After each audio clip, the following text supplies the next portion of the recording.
Hey guys, my name's Jackson. I'm with Earthworks, and I'm here at the Amelia residence in the middle of some preparation for a paver patio and a fire pit that we're doing. So over here, obviously up against the existing patio, we're going to have to do a step down, and then the addition is going to go from the existing patio on that side to the edge of the house, squaring off on this other side down here. You gonna be raking? You looking busy? Yeah, dude, yeah, you can be an extra. All right, so this is the rounded fire pit that I was discussing earlier. So we have a 6-foot fire pit in the middle, along with a 3-foot walkway expanding all the way around. So as you can see, Patrick here is doing some excavation, making sure that we have room to prep it, insert some crushed before we wet it, compact it, and make it prepared to lay pavers on top of. We're also doing a wall block fire pit here in the middle, so obviously it'll be raised, so no one's obviously in danger of falling into it, tripping, etc. All right, so as y'all can see here, this is the paver patio up against the house over there, and that is the rounded fire pit down that way. So on our plan here, the only thing that we're doing is exclusively the paver patio and the small veggie box over there, but our planners and designers have introduced a whole full-scale plan. So all of this can be done post-phase, or obviously whenever you come and purchase one of our plans, this comes out with your work anyhow. So we'd have a small pond here, obviously a walkway from the edge of the house, scoping all the way to the front of the paver patio here that tracks all the way along to your fire pit. And then we'd be introducing some extra trees, some plants along the fence line, and some extra sod back here. As you can see, it's a little shady, so St. Augustine has a little difficulty growing. So all of this is extra stuff. Not all of it has to be done, but it's all yours for the taking if you want so. This is exclusively what we're doing. Small scale project, but obviously it can all be done. Just depends on what you want to do and how fast or slow you want to do it all. All right, so this is a small planter bed that the layers wanted over here. So as you can see, we don't do a whole lot of prep work for borders. All we're gonna do is we excavate about 3 to 4 inches on the edges wherever you want your border in, and we're just gonna lay all these bricks along the side. We leave it with a nice pattern, but it's low profile, so it's high enough that there's a difference between the lying ground and grass here and the bricks here, but it's also low enough where you don't end up nicking it with like your mower or something else similar. So over here on this end, this is where we had the majority of the small patio laid out. So from this distance, you can see from the left to the right and from the back to the front, there's a small amount of difference in our grade. And the principal reason for that is what we discussed as fall, which is to make sure that there's a height difference between the back and that side of the pavers to the front edge. That way water, whenever it hits the patio itself, it runs off. That way you don't have any issues with pooling. And the reason we have this huge amount of dirt all the way up the front is similar to where you see on the concrete over there. There's a big gap between where you would get off of your patio to the ground. It's a 6-inch step down from the existing patio, but to make it meet up with the surrounding ground, we leaf in some dirt all along the edge here, and then we rake it down to meet the level of the rest of the yard. That way it's raised so it looks stately, kind of principal, it looks fancy, but it meets up with the rest of the yard, so it doesn't look like you have a big rock cliff sitting. It just it blends the yard and the house together a lot better than if you were to say just leave a big cliff face on the front edge of it. So as you can see here, the layers made a little bit of a unique choice, and they went with a clay brick.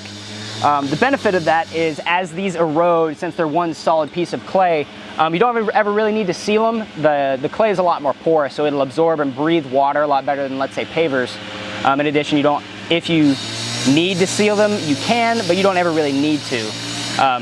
Small issue or quirk of bricks is that not all of them are perfect. As you can see, a lot of these are repurposed out of older buildings or driveways and such, is that you have some small imperfections along the edges. Not every brick is poured to perfection, right? So what we do is we use sand in the similar way that we do with pavers, except we're gonna end up using a lot more. Like I said, you can see a lot of these big gaps here, and that's not detrimental in any way. You just have to use more material to seal it in.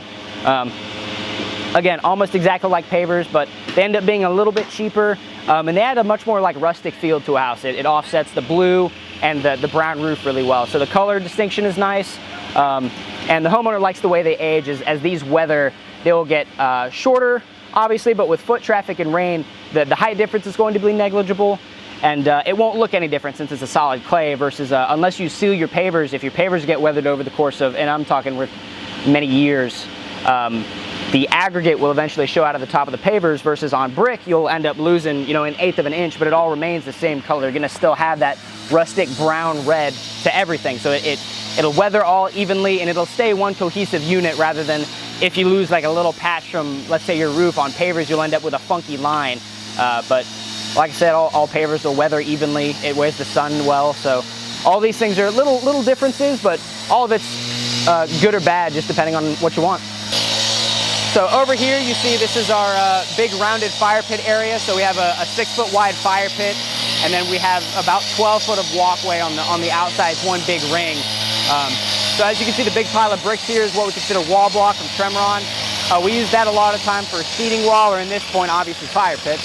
And the big reason we use the big wall block instead of, let's say, just stacking brick is that anything that's been in contact or just stays hot, you know, obviously past your ambient temperature, especially with rock, since it's porous and absorbs moisture and it has air in it, is that if it stays too hot, you'll end up where your pavers, your bricks will break and crack over time. It isn't a huge issue, but it's an issue that you need to address before you have anything built, or else you'll end up with obviously breaking and cracking. You got to replace any broken bricks or pavers. Versus this wall block is large enough and porous enough, it can absorb all the heat from what obviously is going to be just a small wood fire here. In addition to that, the homeowner elected to choose like a granite instead of what we suggested, so he wanted some good contrast between the rust brown gray of the brick to the gray of the wall block. So color doesn't have any distinction past what you like aesthetically, but the main purpose of the wall block here is to differentiate between the fire pit, absorb a lot of that ambient heat so you don't end up with broken bricks, and just as a one big solid divider between where I'm assuming we're going to have some chairs, maybe a hammock or something, and protect it from the direct wall of the fire. You'll have some nice ambient heat around the area, but it won't be super hot directly in your face. All right, guys, well, that was a relatively small walkthrough on one of our relatively large hardscape projects. If you know anybody or have anyone like yourself that want a hardscape project done, we're Earthworks off Beach Boulevard. Thank you, and I'll see you in the next one.